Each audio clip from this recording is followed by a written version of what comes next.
November 1982, English Inter Dictation. Ready? Start. Mr. Speaker, sir, I have great pleasure in congratulating the Honorable the Finance Minister on the very sound and able manner in which he has presented the budget for the year. I do not do so in a conventional manner, but I do so very sincerely because I feel that in spite of the fact that the ministry entered office only in the middle of July last, it has done its very best to present a budget which to a large extent tries to serve the people of this state. I may assure the finance minister that we on this side of the house are always prepared and ready to give our entire support to the government in all proposals and schemes that they may undertake for the improvement of the condition of the masses of this state. It was really difficult for the Honorable Minister in this short period to change from the old method of preparing the budget. He had necessarily to accept the estimates that were already made by the previous ministry or by the previous government. I would like to make in this connection a few observations on one or two features of the budget. In doing so, let me assure the Honorable the Finance Minister that I do so not in a spirit of criticism, but I do so in a spirit of placing the other side of the picture before him so that he may adapt such course as he thinks fit for the purpose of remedying the defects wherever possible. First, we are to a certain extent sorry about the way in which the lot of the agriculturist has been dealt with.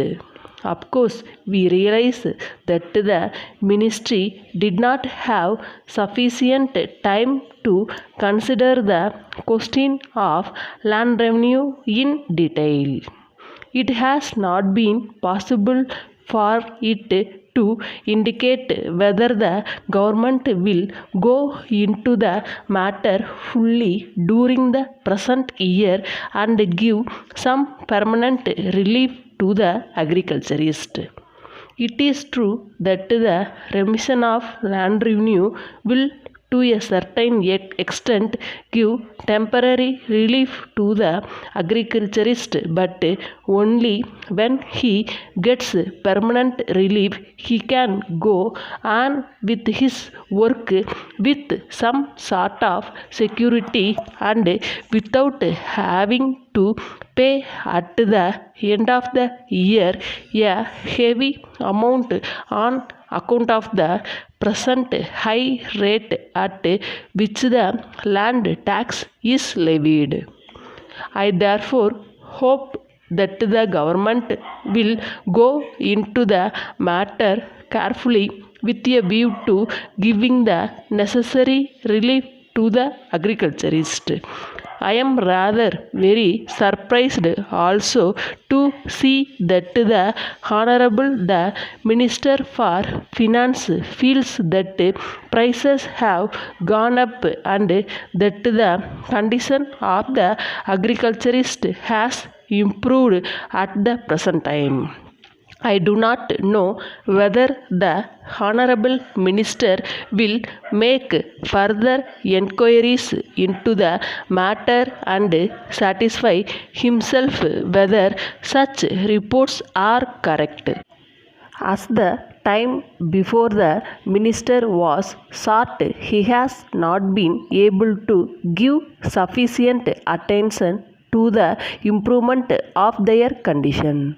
Letter from Krishna and Company, 3, Anna Salai, Madras to Messrs. Rama and Company, 10 Car Street, Tiruchirappalli.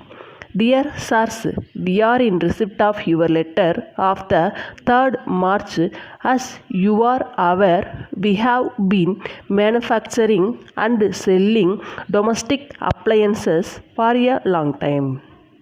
We are enclosing herewith a catalogue of our goods, and we shall be glad if you select the articles that you desire to purchase from us and place the necessary order with us. We assure you that on receipt of your order, we shall take necessary steps to supply them to you at an early date. Normally, the goods will be supplied to you within 2 weeks from the date of receipt of order. As a special case, we shall try to supply you the goods required within a week from the date of receipt of order. One of the terms and conditions of sale is that if any of the goods are found damaged or are not working properly, we shall be pleased to supply fresh ones in their place. But it should be brought to our notice within a week from the date of receipt of goods by you. Yours faithfully.